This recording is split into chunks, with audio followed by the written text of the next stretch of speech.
Hi guys! Welcome to Hosting with Kayla. You guessed it, Check me out. I'm your host, Kayla, and today we are talking all about The 5 things that I wish that I knew before Airbnb hosting. Hit that intro.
Number 1, I didn't realize how much you were going to be communicating. You're not just communicating with the guest that you're going to have later that night. You're going to be communicating with the guest that is booked all the way out until July of next year.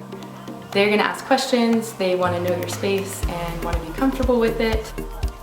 You will be constantly checking your phone and getting those notifications.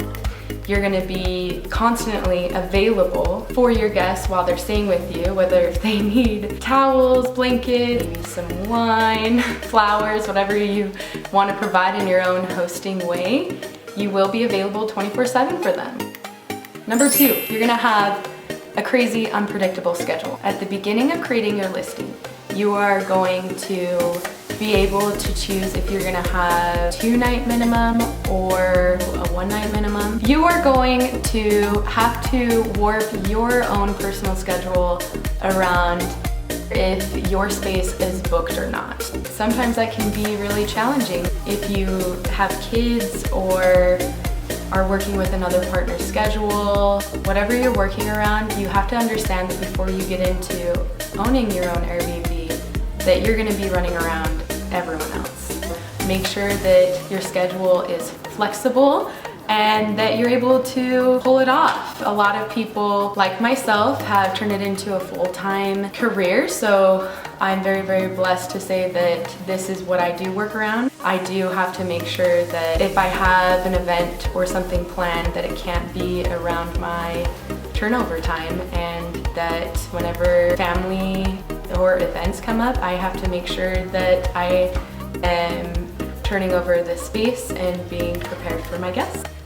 So it is really important to understand that your schedule is just gonna completely change on you. You can see right here on my Airbnb calendar, I have had a month where I had back-to-back stays and almost every day I had a turnover. But then you can fast forward it all the way to December and see that a lot of the stays are more than 2 to 3 nights.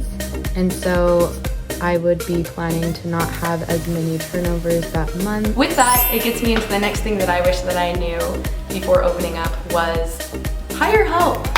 If you need help and if you're working a part-time, full-time job outside of this, hire somebody to clean the space so then you don't have to worry about that. That way, you know that you're making that booking and a percentage of that night, and you're just making sure that the cleaning fee goes to a person that you hired in. So it's really awesome to open yourself up to having some help with your turnovers. A lot of people who do have an open schedule can make an hour or 2 cleaning depending on the space, and wouldn't mind, you know, an extra 50 to 100 bucks in their pocket. And you can look into your church, your friends, family, whoever it is. As long as they're turning over the space that you want it to be set up, then why not? It is very, very helpful, especially if you are wanting to manage other properties in between.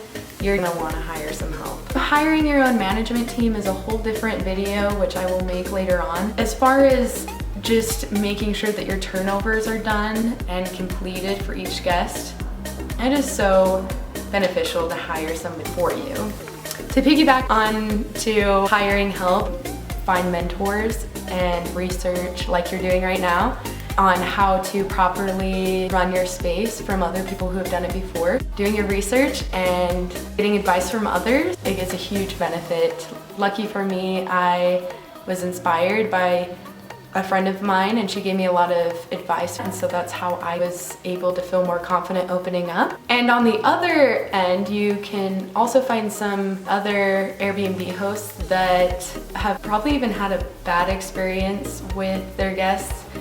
It takes a certain kind of person to want to host and genuinely give a great experience to their guests, and so you really have to like the job and don't mind some of the bumps along the way, because there will be some here and there and people are messy, but you just kind of have to understand that that's just kind of what comes with the job. Just like any other career paths have their own things that this does too. Make sure that you're not intimidated by any other stories. Make your own story. Take the leap and try it out.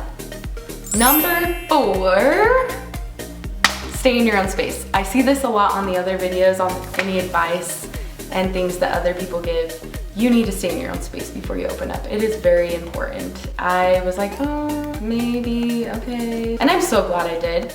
My husband and I had gotten a babysitter and we did the whole thing. We made sure that we set it up like we would for a regular guest. We stayed in the bed and realized that there were certain things that we would have liked to add to the space. For example, we didn't realize that our heating and cooling units, the light stays on all night. We had to write a little note for the guests to show them how to turn it off if they don't like any lights when they sleep. Just little things like that, like things that you just wouldn't think of when you're setting up this space, and make a huge difference for somebody who is going to be staying the night. Other things like providing, makeup wipes and really luxurious shampoo and conditioner really opened my eyes up to what the guest really wants and putting the guests first. Number 5, it's 100% worth it. Go, do it.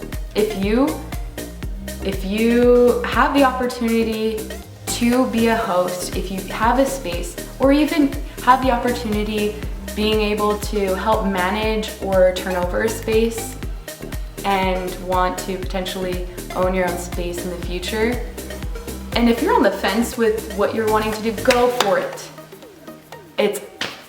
I cannot be happier with being an Airbnb host. It has changed my life for the better. I'm able to spend more time with my kids and my husband, and also it's opened my life up to such beautiful people that I have gotten to know throughout this experience. I've had some amazing guests come back and stay with us. I've had somebody come back for their I think their 6th time, all the way from California, and I finally got to meet her because I leave the meeting up to my guests if they want to come in and get to know me. It's all self-check-in, so this guest in particular came up to my door and gave me flowers and said, I'm just so grateful that your space, has plants, and she just really genuinely appreciates the space and visits here every time she travels, and that's like life-changing for me. This whole thing has been life-changing. I'm so beyond blessed and lucky and so grateful for this journey, and that's why I say it's 100% worth it. There's no words. I really hope that you are able to experience that same feeling and the same lifestyle. I will be posting every Monday from here on out. I've gathered and created a bunch of videos ahead of time. I look forward to creating more and giving out more tips, tricks, and how to be an awesome super host. See you next time.